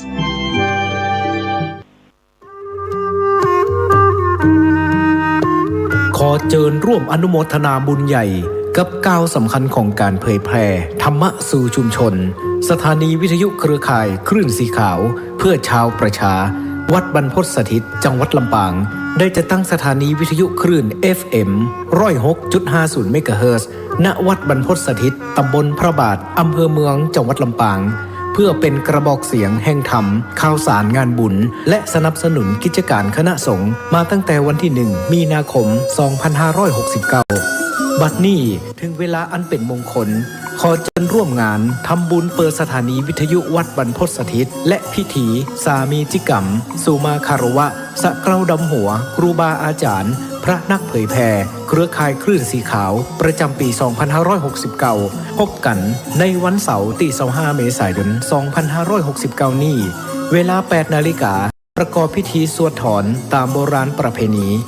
9:30 นาทีร่วมฟังเวทีเสวนาธรรมพระสงฆ์กับการสื่อสารเล่าขานวิทยุท้องถิ่น 10:30 นาทีพิธีเจริญพระพุทธมนต์สืบชะตาเพื่อความเป็นสิริมงคล 11:29 นาทีพิธีเปิดป้ายสถานีวัดบรรพตสถิตอย่างเป็นทางการ 12 นาฬิกาอิ่มบุญอิ่มต้องกับโรงทานอาหารเลิศรสจากญาติธรรม 13 นาฬิการ่วมพิธีสามีจิกรรมสะเกล้าดำหัวพระสงฆ์ครูบาอาจารย์พระนักเผยแผ่จำนวน 50 รูป 14 นาฬิกาพิเศษกิจกรรมจับสลักมอบของขวัญรางวัลแก่ใจให้แก่ญาติโยมขอเชิญคณะศรัทธาท่านผู้ฟังร่วมเป็นเจ้าภาพปัจจัยถวายพระสงฆ์ 50 รูปรูปละ 1,500 บาทหรือตามเจตนาศรัทธาบริจาคได้ที่ธนาคารกรุงไทยสาขาลำปางชื่อบัญชีกองทุนสนับสนุนการเผยแผ่พระพุทธศาสนาวัดบรรพตสถิตเลขที่บัญชี 503-3-15564-4 สอบถามรายละเอียดเพิ่มเติมโทร 086-586-7540 หรือ 098-005-2515 เมษายนนี้เฮามาห่วมสะเกล้าดำหัวร่วมสืบสารประเวณีปีใหม่เมืองณวัดบรรพตสถิตลำปางคลื่น 106.50 เมกะเฮิรตซ์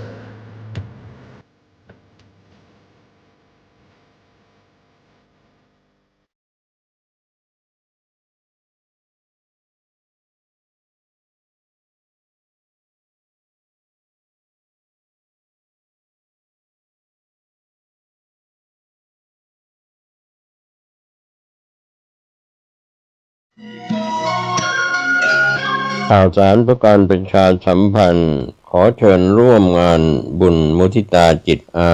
ยุวัฒนมงคลพระครูวินัยธรนันทวัฒน์อิสระยาโนผู้ช่วยเจ้าวาดวัดดอนตันอำเภอแม่ริมจังหวัดเชียงใหม่ฉลองสมโภชครบรอบวัดดอนตัน288 ปีรับเป็นเจ้าภาพโรงทานเจ้าภาพจตุปัจจัยทายธรรมถวายสังฆทานรวมไปถึงถวายโรงศพติดต่อสอบถามได้ณวัดดอนตันตำบลเมืองแก้วอำเภอแม่ริมจังหวัดเชียงใหม่วันเสาร์ที่ 9 พฤษภาคม 2569 ได้บุญได้กุศลได้ความดีโดยทั่วหน้ากันกระจกวิเศษจงบอกข้าเถิดใครงามเลิศในปัทภีก็พระนางน่ะสิราชินีผู้เลอโฉมดูสิตั้งแต่ท่านพาชาวประชางดเผาป่าและขยะในครัวเรือนชาวไร่ชาวนาก็งดเผาตอสั่งข้าวฟางข้าวหันไปไถกลบทำปุ๋ยหมักแปรรูปเป็นอาหารสัตว์หรือเอาไปอัดเป็นก้อนแทนอากาศก็ดีไม่มีฝุ่น PM 2.5 คอยกวนใจหน้าตาท่านก็สดใสผิวพรรณผุดผ่องเป็นที่สุดพะยะค่ะ ต้องแบบนี้สิ เจ้าพูดถูกใจข้ายิ่งนักเพราะทุกการเผานั่นคือการสะสมฝุ่นแต่ถ้าทุกคนร่วมใจกันหยุดเผาเราก็จะมีแต่อากาศบริสุทธิ์ไว้หายใจห่างไกลมะเร็งปอดสุขภาพก็ดีมันคือที่สุดแล้ว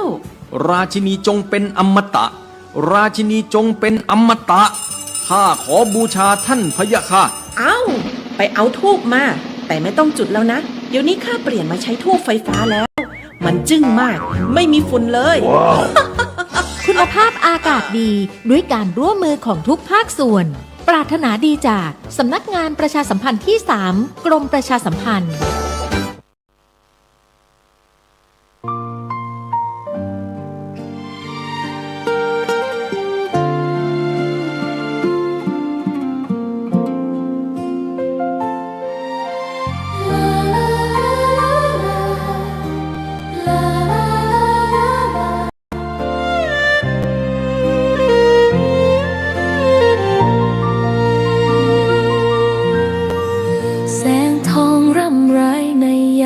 อุตสา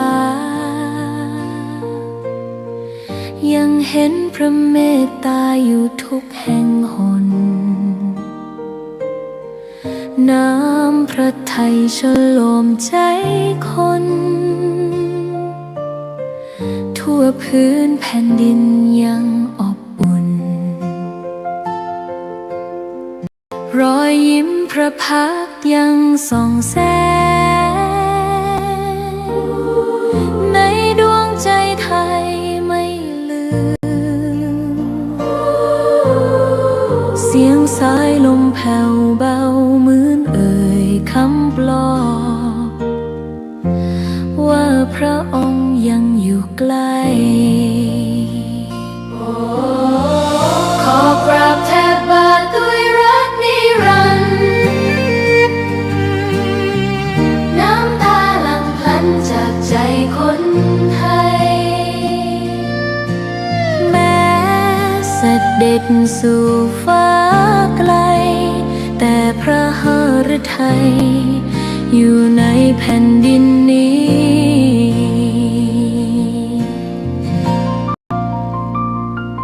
สวนดอกไม้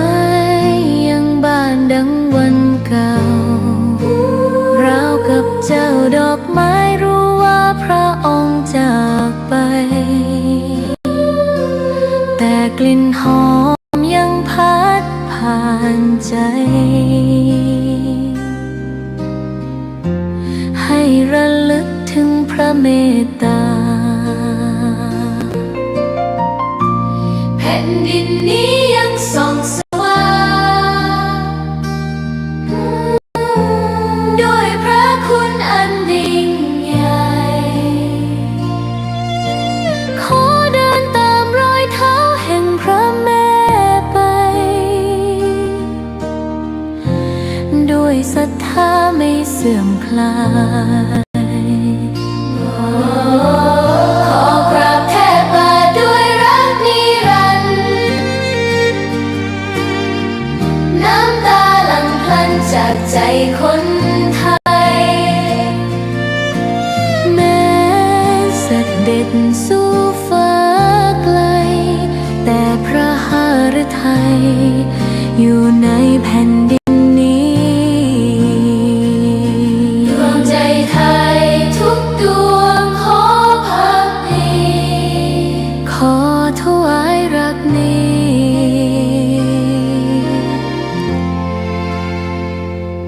นิรันดร์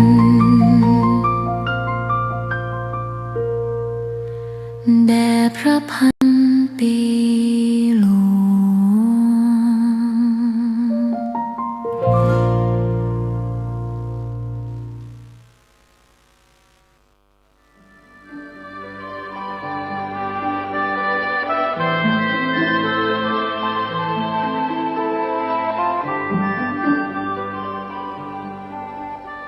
ในยุคโลกกำมือเดียว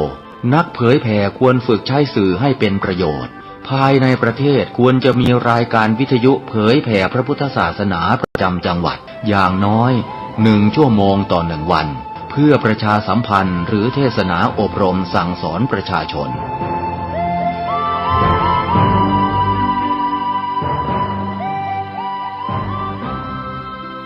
การใช้สื่อวิทยุจะเข้าไปถึงครัวเรือนได้โดยพระสงฆ์ไม่ต้องเดินทางเข้าบ้านการใช้สื่อคือการทำงานเชิงรุกที่ดีที่สุดการรอให้คนเข้าวัดแล้วจึงแสดงธรรมเหมือนแต่ก่อนนั้นอาจจะสายเกินไป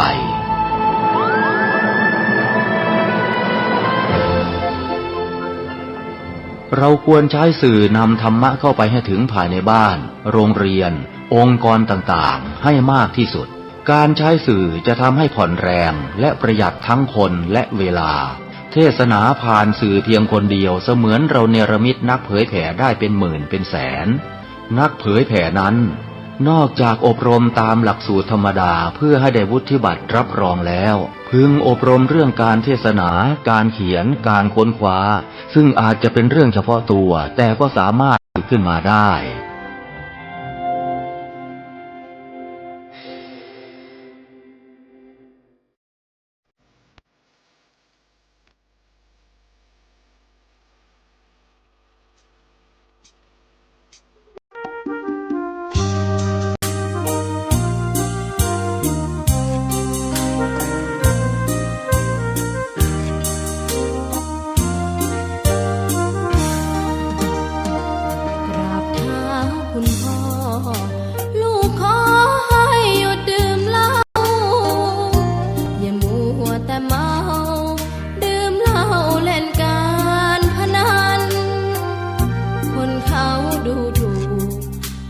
พ่อ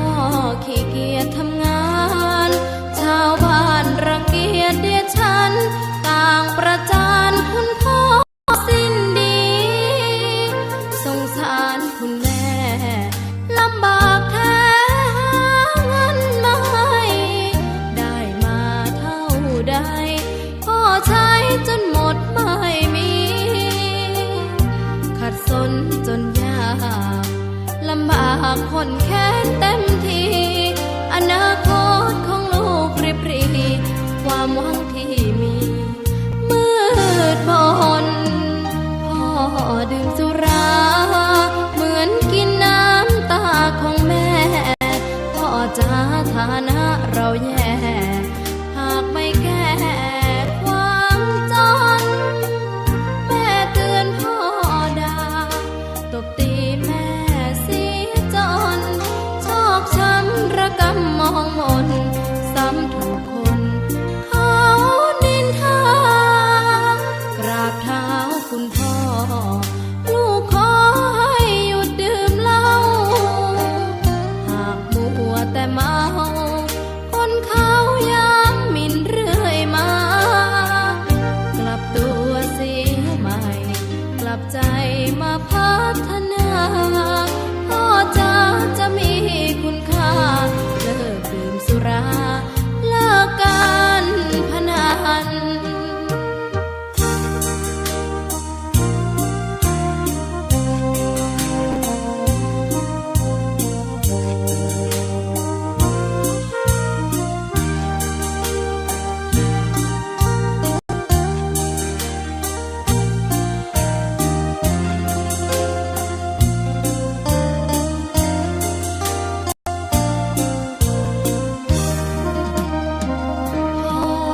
ดื่มสุราเหมือนกินน้ำตาของแม่พ่อจะฐานะเราแย่หากไม่แก้ความจนแม่เตือนพ่อด่าตบตีแม่เสียจนชอกช้ำระกำมองมนซ้ำถูกคนเขานินทากราบเท้าคุณพ่อลูกขอให้หยุดดื่มเหล้าหากมัวแต่เมาคนเขาย้ำหมิ่นเรื่อยมากลับตัวเสียใหม่กลับใจมาพัฒนาพ่อจะมีคุณค่าเลิกดื่มสุราเลิกการพนัน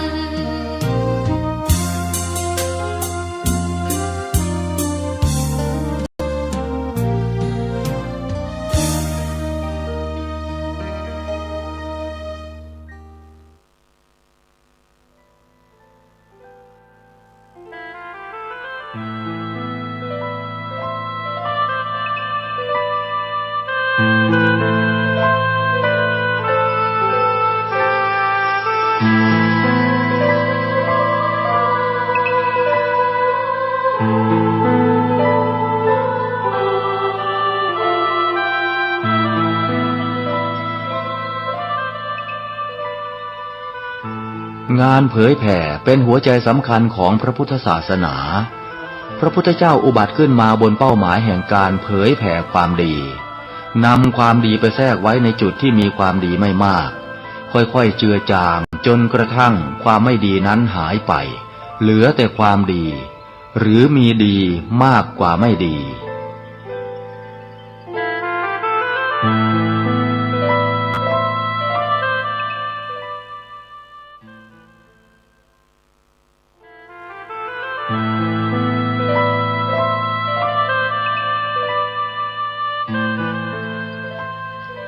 นักเผยแผ่จึงเปรียบเสมือนหมอที่วินิจฉัยโรคแล้วค่อยๆทดลองยาเมื่อเห็นว่าให้ยาถูกโรคก็คอยดูแลไม่ให้เกิดโรคแทรกซ้อนตามขึ้นมาอีกหมอต้องไวต่อการเรียนรู้เรื่องโรคและวิธีรักษาโรคฉันใดพระสงฆ์ซึ่งเป็นเสมือนจิตแพทย์ของสังคมก็ไวต่อการเปลี่ยนแปลงของโลกและวิธีบำบัดโรคที่มากับโลกฉันนั้น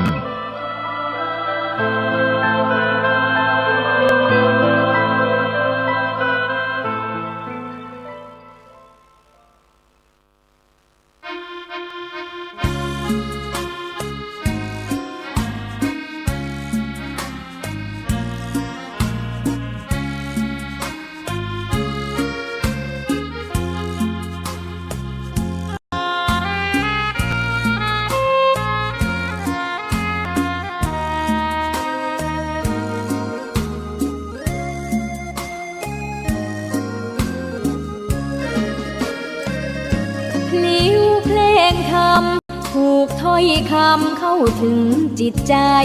ฟังรายการวิทยุเสียงใสส่งถึงใจไปสู่ปลายนาสารธรรมน้อมนำมองพระศาสดาบอกผู้คนทั่วลาหันมาเข้าวัดฟังธรรมคลื่นเสียงนี้เป็นคลื่นมาจากใจส่งถึงบ้านไกลบ้านไกลฟังได้สุขใจล้ำยามดึกดื่นค่ำคืนมีงานต้องทำเป็นคลื่นสารธรรมเน้นย้ำธรรมะเพื่อนใจเสียงคลื่นธรรมบอกหลักธรรมให้คลายความเหงาฟังเสียงธรรมะเบาเบาบอกเล่าถึงคนบ้านไกลสื่อธรรมะบอกลดละระหว่างด้วยใจสื่อไปถึงสวงในเข้าใจหลักธรรมหลักดีพลิ้วเพลงธรรมถูกสัมพันธ์จิตใจร่าเริงฟังสาระธรรมะบันเทิงรื่นเริงในชีวิตยามวันว่างเดินทางไปเยี่ยมสถานีนัดพบกันน้องพี่วันนี้วันดีวันเสาร์สวดมนต์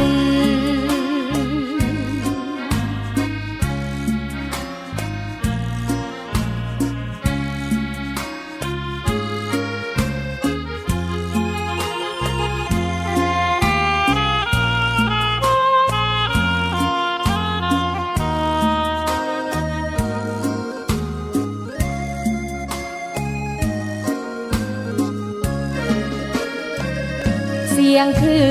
นธรรมบอกหลักธรรมให้คลายความเหงาฟังเสียงธรรมะเบาเบาบอกเล่าถึงคนบ้านไกลสื่อธรรมะบอกลดละระหว่างด้วยใจสื่อไปถึงสวงในเข้าใจหลักธรรมหลักดี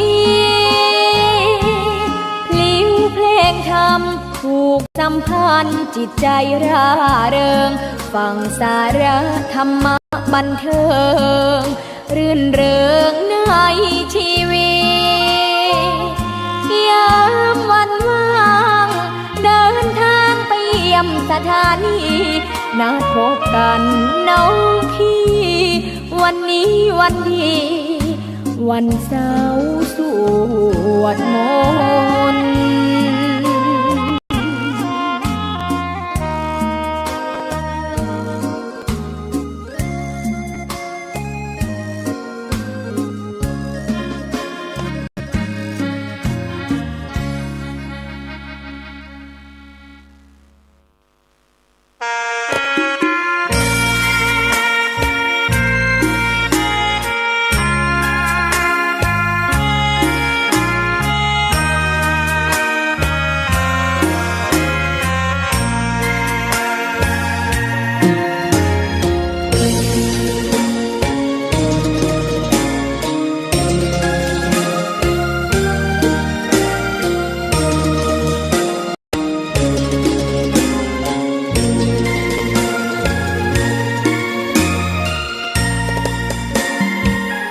ดอกบัวดอกหนึ่งพึงใจ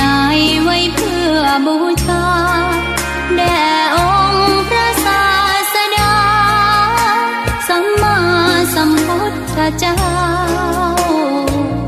มีความงามเงียบไม่เปรียบเทียบเขาเทียบเราใครมองไม่งามช่างเขาแต่เจ้าก็คือดอกบัวด้วยความสัตย์ซื่อยึดถือความดีเป็นหลักใครรักไม่รักก็ไม่จมปลักมองมัวเมื่อโผล่พ้นน้ำก็เห็นความงามในตัวไม่ยึดติดในตมชั่วขอเป็นดอกบัวดอกดีใครไม่มองว่าบัวงามเด่นแต่บัวก็เป็นดอกบัวทุกวันอย่างนี้ไม่อยากเด่นดังแต่มุ่งหวังในทางเด่นดีเกิดมาเพื่อสร้างบารมีถวายชีพนี้บูชาดอกบัวดอกน้อยเฝ้าคอยคนที่ใจบุญมาโอบเอื้อเกื้อกูลรู้ค่าของบุญเก็บบัวขึ้นมาเพื่อสร้างความดีและเสริมบารมีดังว่าใช้ดอกบัวนี้บูชาพระสัมมาสัมพุทธองค์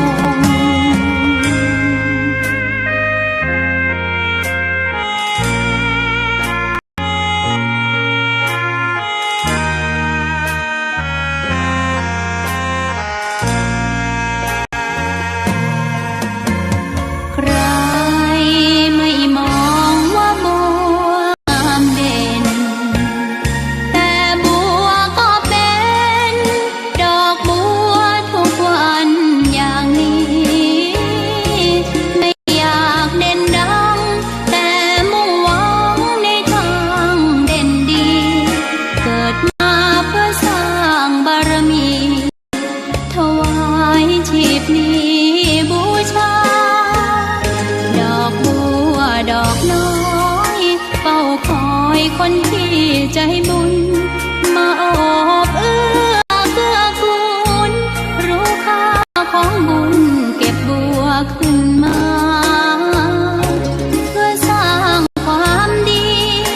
และเสริมบารมีดังว่าใช้ดอกบัวนี้บูชาพระสัมมาสัมพุทธ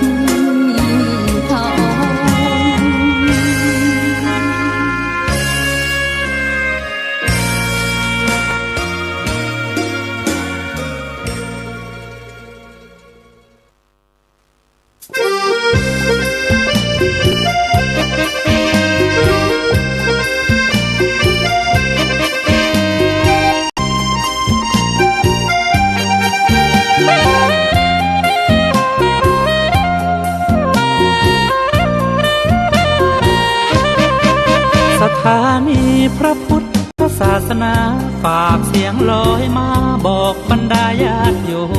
มที่มีใจใช้ธรรมชโลมที่มีใจใช้เพลงชโลมบอกบรรดาญาติโยมให้ฟังคลื่นนี้สถานีตั้งไม่ไกลไม่ไกลตั้งอยู่ทั่วเมืองไทยชวนคนไปทำดีเชิญฟังกันทั้งวันดีเจสร้างสรรค์พากันสุขีใครอยากฟังธรรมเชิญทางนี้ใครอยากฟังธรรมเชิญทางนี้หรืออยากฟังเพลงดีๆเปิดคืนนี้นะคุณสถานีพระพุทธศาสนาฝากเพลงลอยมาย้ำชาวพุทธสร้างบุญธรรมะจะติดตามตัวคุณธรรมะจะชี้นำใจคุณพิสุสงฆ์ท่านหนุนไว้ให้คุณมาสร้างสถานีที่ล้ำค่าชี้นำธรรมะเพิ่มปัญญาแตกฉานสอบถามธรรมะข้อใดเชิญลองถามไทยเรื่องที่อยากถามมีธรรมสลับกับเพลงเพราะมีธรรมสลับกับเพลงเพราะและดีเจชอละไว้เป็นเพื่อนคุณ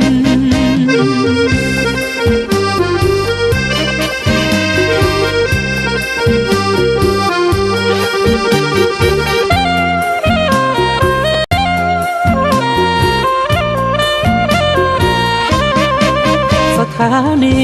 ที่ล้ำค่าชี้นำธรรมมาเพิ่มปัญญาแตกฉาน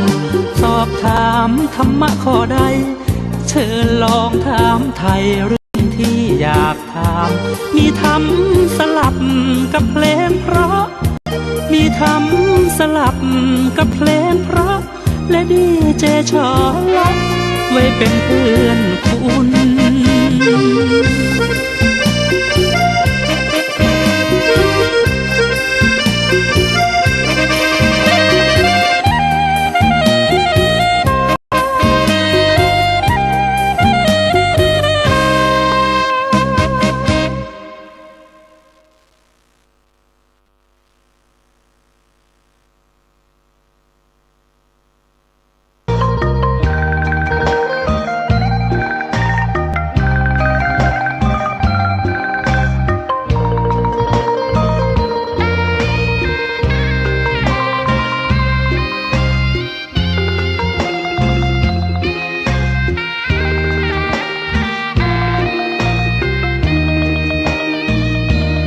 ตา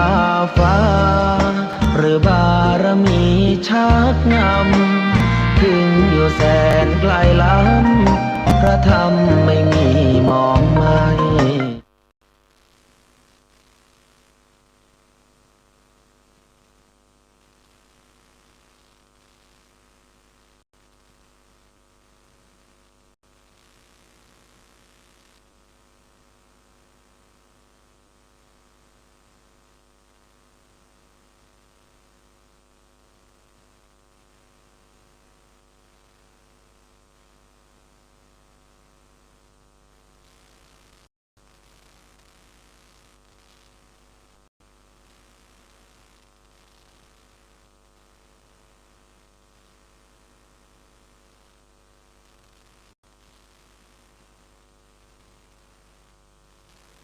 หยุดยิงไม่ได้แปลว่าจบแต่ไม่พักมือพักรบมือยังถือไกปืนทุกวินาทีเนทันยาหูกร้าวนิ้วของเรายังแตะที่ไกปืนพร้อมขยี้ถล่มอีกรานทุกครา